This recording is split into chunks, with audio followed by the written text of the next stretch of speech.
Hello everyone, steno with Arihant पर आपका स्वागत है। यह डिक्टेशन 85 शब्द प्रति मिनट की गति से मेवाड़ सीरीज से होगी और यदि आप इसका पीडीएफ प्राप्त करना चाहते हैं तो आप हमारे टेलीग्राम ग्रुप को ज्वाइन कर सकते हैं, जिसका लिंक डिस्क्रिप्शन में दिया गया है। इसके अलावा जो भी इंफॉर्मेशन हम आपको देना चाहते हैं सर्वप्रथम वह हमारे ग्रुप में ही प्रोवाइड की जाती है, तो आप हमारे ग्रुप को ज्वाइन जरूर करें और वीडियो को ज़्यादा से ज़्यादा शेयर करें, चैनल को सब्सक्राइब करें, नोटिफिकेशन की घंटी ऑन करें ताकि आपके पास सबसे पहले इन्फॉर्मेशन पहुंच सके। चलिए तो डिक्टेशन प्रारंभ करते हैं। डिक्टेशन 5 सेकंड बाद। महोदय, इस बैठक में मैं आपका हार्दिक स्वागत और अभिनंदन करता हूं। हमारे संविधान निर्माताओं को सामाजिक, आर्थिक और राजनीतिक न्याय, विचार, अभिव्यक्ति, विश्वास, धर्म और उपासना की स्वतंत्रता, प्रतिष्ठा और अवसर की समता प्राप्त कराने के लिए और राष्ट्र की गरिमा, एकता और अखंडता को सुनिश्चित करने वाली बंधुता बढ़ाने की अवधारणा रही है। इस अवधारणा और परिकल्पना को मूर्त रूप देने के लिए इस देश में लोकतंत्रीय व्यवस्था की संरचना की गई है। इस संरचना को हमने न केवल अंगीकार किया है बल्कि इन 50 वर्षों में लोकतंत्र की जड़ों को मजबूत भी किया है। और जब जब परीक्षा की घड़ी का सामना करना पड़ा तब तब हमारा देश इस परीक्षा में खरा उतरता गया है। सारी मानव सभ्यता 2 वर्गों में बटी हुई है।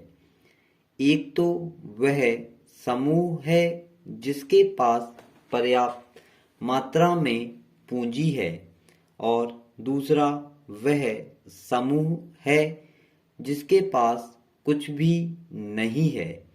इस असमानता की यह खाई बहुत चौड़ी है और इस खाई को कम करने के लिए निरंतर प्रयास होते हुए भी हमें अभी तक इसमें सफलता नहीं मिल पाई है। इस खाई की पूर्ति किया जाना नामुमकिन है। यदि हम संविधान को अंगीकृत करने वाले मूलभूत उद्देश्यों की तरफ दृष्टि डालेंगे तो पता चलता है कि बहुत कुछ करने के बाद भी हमें बहुत कुछ करना शेष है। महोदय, आप जानते हैं कि लोकतांत्रिक पद्धति में अनेक दल होते हैं और ये दल अपने अपने सिद्धांत और कार्यक्रम के आधार पर मूल उद्देश्य तक पहुंचना चाहते हैं, लेकिन कभी-कभी मूल उद्देश्यों को प्राप्त करने की दिशा में जो साधन अपनाए जाते रहे हैं उनमें भिन्नता होने के कारण हमें आंशिक सफलता ही मिल पाती है। इसलिए हमें ऐसे क्षण भी निकालना चाहिए जब सभी दल बैठकर समग्र विकास के सिलसिले में अपने विचारों के माध्यम से किसी भावी योजना की परिकल्पना करें। स्वतंत्रता की स्वर्ण जयंती पर उपलब्ध ये क्षण निश्चित रूप से हम सब लोगों को यह अवसर देता है कि हम अपने विकास, उपलब्धि, भूल और भविष्य की दिशा के बारे में आत्मचिंतन करें।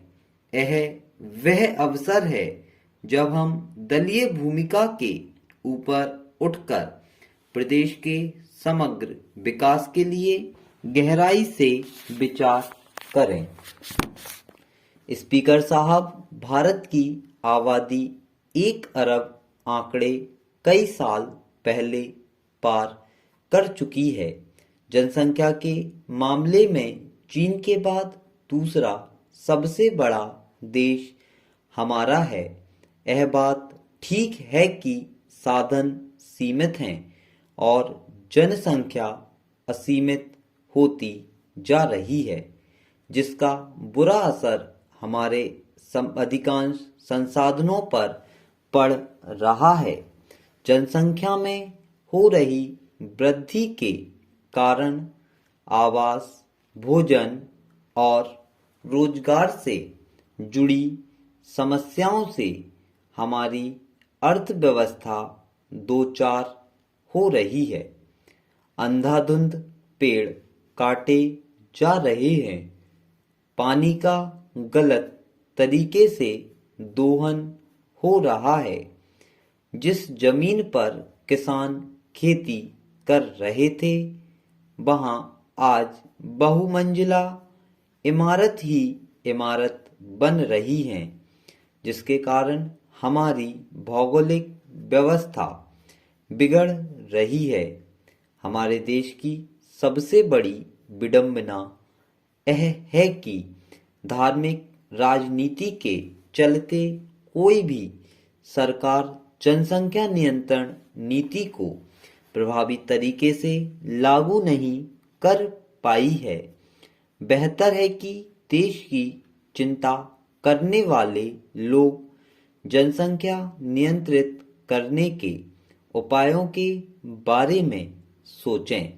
एक परिवार में एक सदस्य के 1 या 2 बच्चे हों, उनको ही सरकारी सुविधा का लाभ देने का प्रावधान किया जाना चाहिए। तभी जाकर हमारा देश विकास के रास्ते पर चल सकेगा। स्पीकर महोदय, मैं भारत की आबादी के बारे में पहले से ही अपना मुख्य वक्तव्य दे चुका हूं और आज भी बतलाना चाहता हूं। भारत में बढ़ रही जनसंख्या और अनियंत्रित शहरीकरण के कारण जल संकट गहराता जा रहा है। दिन प्रतिदिन घटते भूजल स्तर से हमारा जीवन दिन पर दिन असुरक्षित होता जा रहा है। खास तौर पर आज भी शहरी लोगों को दिक्कतों का सामना करना पड़ रहा है। यह बात सर्वे के माध्यम से मालूम हुई है कि दुनिया के सबसे ज्यादा जल संकट वाले 20 शहरों में से 5 भारत के अंदर मौजूद हैं। यह सब कुछ जानते हुए भी हमारे राजनीतिक दल मुफ्त और रियायती दर पर पानी देने के बारे में घोषणा कर देते हैं। दरअसल लोग राजनीतिक सत्ता हथियाने के लिए इतने आतुर हो जाते हैं कि उन्हें पर्यावरण, जल, जमीन आदि की महत्ता दिखाई नहीं पड़ती।